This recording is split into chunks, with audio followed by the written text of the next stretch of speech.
So we're retreating right now, and two Zergs are saying, no, you're not going to retreat because we're gonna fuck you up because you fucked up our bases. So here it comes, fungal growth, and most of our units are taken out, and all of our units are taken out from fungal growth. So having said that, because of our pressure, we expanded pretty late, and this is a miss from us because of the fact that we're so busy trying to micro our way around the Zerglings that we forgot to expand on time. So this is a miss from us, and at the same time, it is we gained enough so that it won't be that detrimental to our play.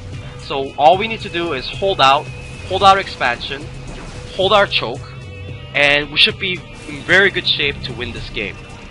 But we never know because Teal does have an expansion over here that he did not fully saturate yet. So, and the other thing is the Muta play is very, very effective against PT, and if you're unprepared for this, they could very well easily take over the game.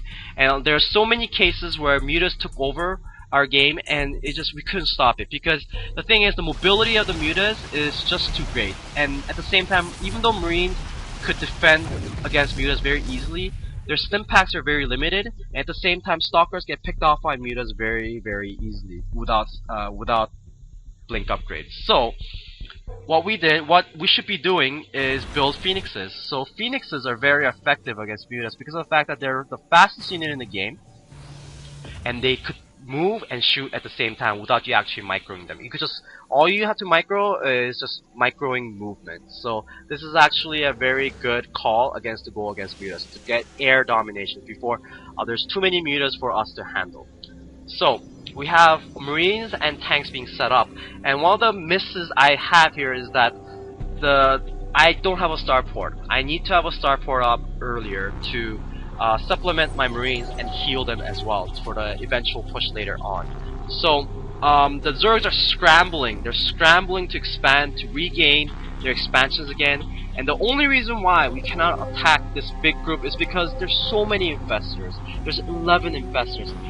Properly put fungal growth, and there are 51 lings, and properly placed fungal growth and lings could practically destroy this army very easily. So we're being very cautious, we're playing it very cautious, and at the same time trying to see whether the Zergs are expanding uncontrollably. And that's the other thing that we have to be looking out for, is that Zerg expanding uncontrollably. So, there's a Muta harass coming in, and it has been stopped very, very easily for now. There's 21 Mutas. So 21 Mutas is a point where it's almost unstoppable without Phoenixes. I am very glad that we have Phoenixes right now, because if these Mutas decide to come to my base, for example, I am almost completely undefended from this. So, also guys, remember to always upgrade early with their Marines, because 2-2 Marines, 3-3 Marines are almost unstoppable towards the end of the game. They're so cost effective.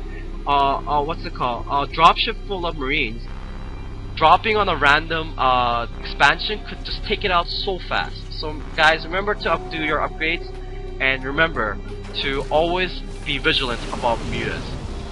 So here we are, we're pushing out for the final push, and we have some air superiority, and we have some units out here, and we have some. How many tanks do we have? We have around 5 tanks, and 5 tanks are usually a good number to do it. And we noticed why we moved out this early is because of the fact that we have 2 expansions from Zerg. This is very scary, because in response to their expansions being destroyed, they decide to expand. Teal Zerg decided to expand twice, and Purple Zerg decided to expand one more time.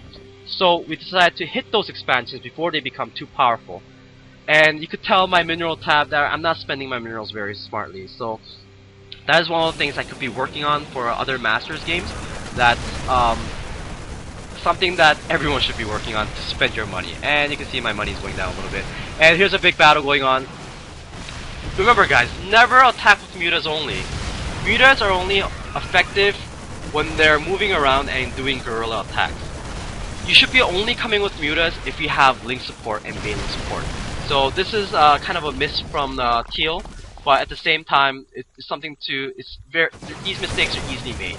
And here the mutas are coming to try to pick off the tanks, but they're unsuccessful because of the fact that there's so much protection, and there's so many phoenixes. There's 6 phoenixes to protect against possible muta play.